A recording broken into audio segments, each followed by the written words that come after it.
pelanggaran-pelanggaran yang sedemikian rupa yang dapat kami kategorikan mengarah pada pelanggaran yang bersifat sistematis, terstruktur, dan masif. Dan kami perlu mengingatkan bahwa jika terbukti pelanggaran sistematis, terstruktur, dan masif akan mengakibatkan dapat dibatalkannya hasil pemilihan umum.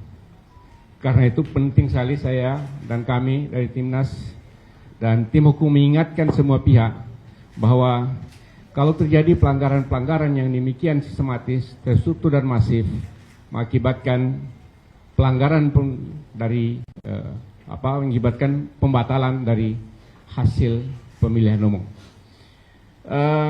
Saudara, kami akan terus mencatat, melaporkan seluruh pelanggaran-pelanggaran yang terjadi, dan tadi apa yang sudah diceritakan oleh Ketua Tim Hukum, catatan-catatan yang begitu sangat lengkap.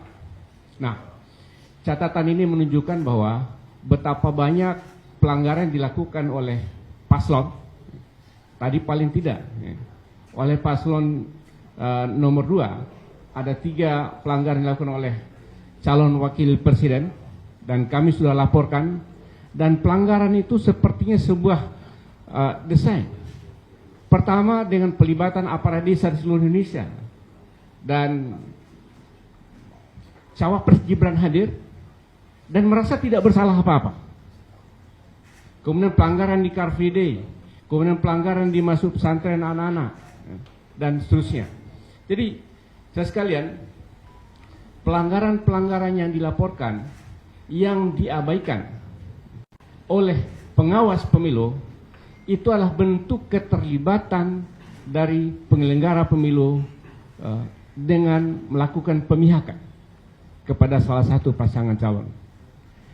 Dalam pengalaman kita sejarah pemilu di Indonesia, manakala penyelenggara pemilu melakukan pemihakan, laporan dari salah satu pihak diproses, laporan dari pihak yang lain tidak diproses, itu adalah bentuk pelanggaran nyata, dan kami catat semua apa yang terjadi.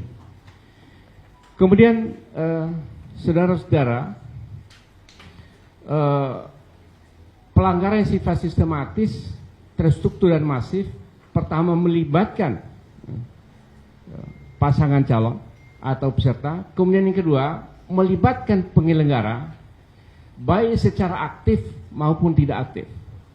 Secara aktif, ya, penyelenggara melakukan pelanggaran itu sendiri. Kemudian yang kedua, secara tidak aktif, tidak memproses segala laporan-laporan yang ada.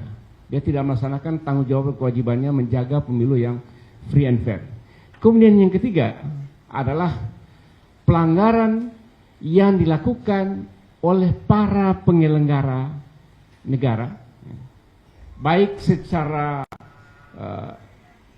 sadar, ya, atau secara tidak sadar tapi dilakukan secara terus-menerus yang menguntungkan salah satu pasangan calon, termasuk penyalahgunaan wewenang dan penyalahgunaan jabatan.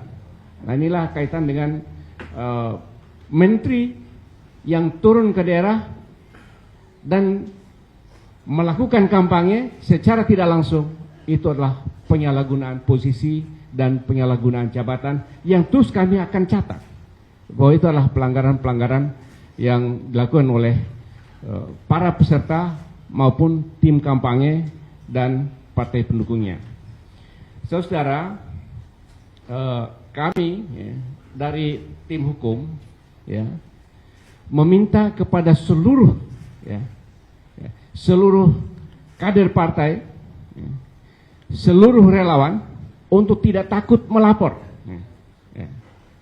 Apapun pelanggaran-pelanggaran yang terjadi di Indonesia, karena inilah yang menjadi pintu masuk dan tanggung jawab dari seluruh peserta dan juga relawan dan kader untuk menjaga pemilu ini adalah pemilu yang jujur dan pemilu yang bersih.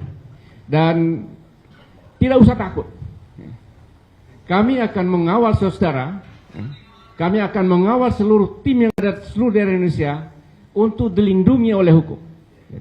Tidak usah takut menghadapi ancaman, tidak usah takut untuk melaporkan apapun yang terjadi di pelanggaran yang ada di seluruh Indonesia. Ini saya minta betul kepada seluruh kader partai, seluruh relawan untuk melaporkan setiap pelanggaran-pelanggaran sekecil apapun yang terjadi. Kemudian terakhir, kami tentu tadi ada 6 pencabutan izin yang secara mendadak ya dilakukan. Kami sangat prihatin, kami sangat prihatin dengan pencabutan izin yang sangat mendadak yang sudah didesain sedemikian rupa oleh kami untuk menyelenggarakan kampanye, tapi tiba-tiba dicabut izinnya dan kami terpaksa mengubah tempat atau lokasi. Ini adalah tindakan yang tidak fair terhadap pasangan calon nomor urut 1. Oleh karena itu kami meminta kepada pemerintah daerah di seluruh Indonesia untuk bertindak fair kepada semua pasangan calon. Kalau sudah dikeluarkan izin, konsisten untuk memberikan izin, jangan dicabut izinnya ketika kami sudah siap-siap untuk menyelenggarakan kampanye. Jadi ini adalah termasuk kategori kebijakan atau tindakan yang tidak fair. Karena itu sekali lagi kami sangat prihatin, sudah 6 izin yang dibatalkan dan terpaksa kami harus pindah tempat. Saudara, inilah yang bisa kami sampaikan pada kesempatan ini. Terima kasih. Assalamualaikum warahmatullahi wabarakatuh.